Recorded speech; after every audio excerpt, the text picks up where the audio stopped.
Well, hey, better sooner than later.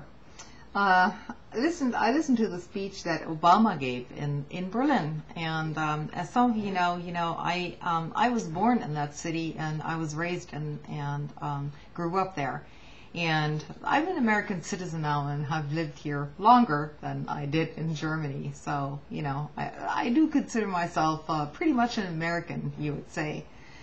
And so I was talking with some of my German friends over the weekend, and after the speech that Obama gave, and it's pretty amusing the take on this whole thing through some rational conversation.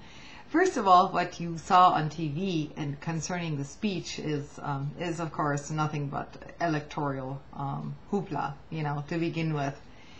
Many of my progressive friends in Germany, after they heard the speech, are no longer so trusting of Obama as a whole. The whole thing was pretty much hyped up, but everyone was pretty much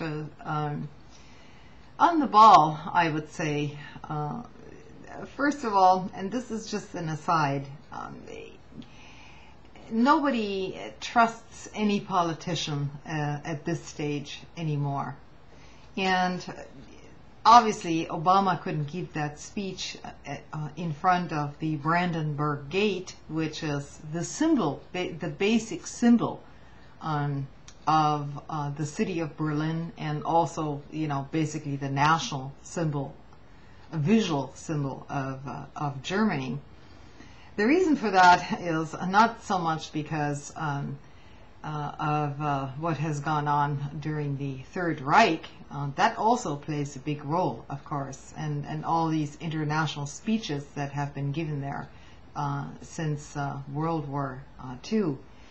But now, as some of my American viewers may not be aware of, the Americans have decided to build a new embassy right next to the Brandenburg Gate, and the building is viewed as such a ridiculous structure. It's essentially a bunker without windows, so that everyone was essentially laughing about it when the Americans called it an embassy. Everyone knows that this is a sort of bunker mentality, which was made very visible at that plaza, and it's not it's not like Central Park in New York, And when Obama gave that speech over there in the Tiergarten near this victory column, which is of course also a symbol of militarism and nationalism, with an angel placed on top, of course. All of us see this coming. Everyone takes it with a grain of salt, and nobody pays much attention to it. But what he had to say in that speech was not very welcomed by those in the audience, despite all the cheers that you heard over on CNN. There were some oohs and ahs, as any time when you hear someone speak in public that you admire somewhat. But the response was quite subdued, I might say, and you didn't see this on national television here. And it didn't help much that a very conservative chancellor, Angela Merkel, in Germany, is sort of playing footsie with Obama and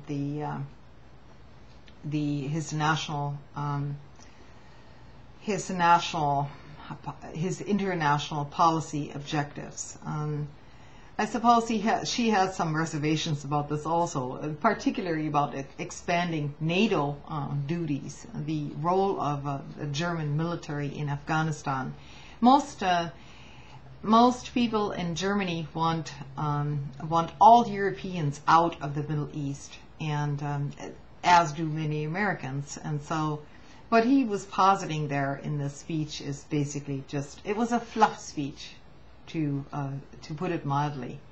And so no, I'm not I'm not too hopeful about it. Hopefully, it's just to garner some points here in the United States to win the election or to make some amends with the international community abroad. But unless, unless some changes take place in U.S. foreign policy, and I'm talking about some very fundamental changes, I can't really see much much progress being made. So that just as an aside. It's somewhat of a big story because everyone wants Bush out, Bush and Cheney out so badly that people just can't wait until they're gone. But that doesn't necessarily mean that long-term problems are going to be solved during this election. People like us all over the globe need to keep speaking out and hold those accountable who will come, after this administration, because it's not going to get any easier. Thanks for listening.